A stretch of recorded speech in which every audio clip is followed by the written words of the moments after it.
এই 54 বছরে ন্যায় বিচার দেখতে পাইনি, শুধু এইটা নেই তাই। একটু সুযোগ করে দেন না কেন? এই আমার কথা বলতে দিন ভাই।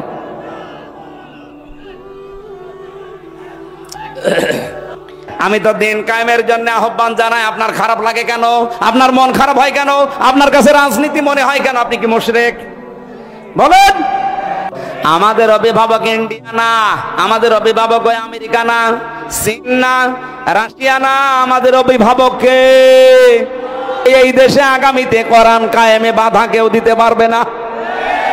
আমার ভাইরা, এটা যদি কারো কাছে রাজনীতি মনে হয়, যদি মনে হয় এটা দুনিয়ার বিষয়, এটা ধর্ম ব্যবসা, হ্যাঁ এটাই আমার ধর্ম ব্যবসা, কারণ আমি এই ব্যবসা করেই কোরআনকে সংসদে পৌঁছিয়ে দিতে চাই।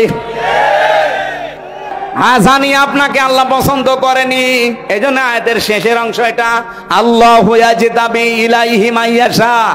দিন কায়েমের কর্মী, দিন কায়েমের কর্মী হিসাবে আল্লাহ সবাইকে পছন্দ করে না।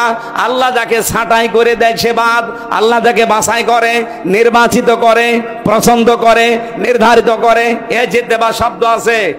আল্লাহ যাকে পছন্দ করে তার দিনের কায়েমের জন্য কর্মী হিসাবে, তাকে আল্লাহ পাক এই দিন কায়েমের জন্য নির্বাচিত করে নেয়। ওয়াহদি কাকে করে? মাইয়াশা।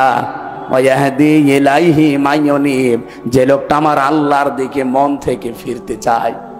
আপনি কি আল্লাহর দিকে মন থেকে ফিরতে চান?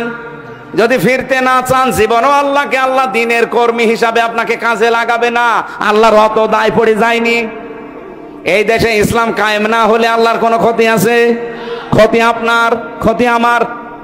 কারণ জীবনের শেষ দিন পর্যন্ত এই কাজে নিজেকে জড়িয়ে রাখা, এটা নামাজ রোজার চাইতেও বড় ফরজ।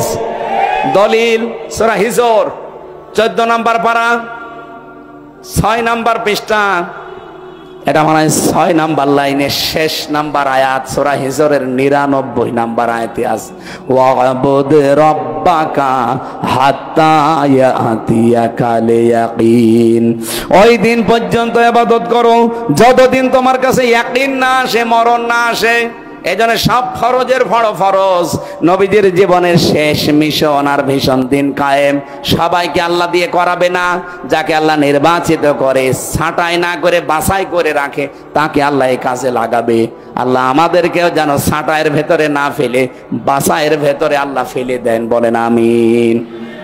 আগামীতে আবুল কালাম আজাদ ভাইয়ের মতো যদি বাংলার 300 এমপির 151 জন কোরআন বুকে নিয়ে যেতে পারে, ওয়াইদা হাকামতুম বাইনান নাস আন তাহকুমু বিল আদলি, যখন তোমরা বিচার করবা মানুষের মাঝে, ন্যায় বিচার করবা, তো ওখানে যদি আপনি কোরআন নিয়ে যেতে না পারেন, ন্যায় বিচার করবেন কি দিয়ে? এই 54 বছরে ন্যায় বিচার দেখতে পাইনি, শুধু এইটা নেই তাই। একটু সুযোগ করে দেন না কেন? 54 বছর তো বিভিন্ন জিনিস দেখলেনি, একবার একটু পাগলামি করে হোক আর যেভাবে একটু দেখেন না কেন?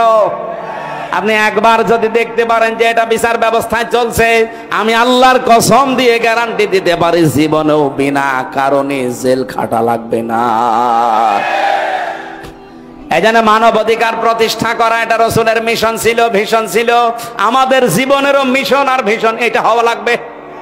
এখানে যদি কারো দ্বিমত থাকে হাত তোলেন, যে না এটা আমি মানি না, তোলেন।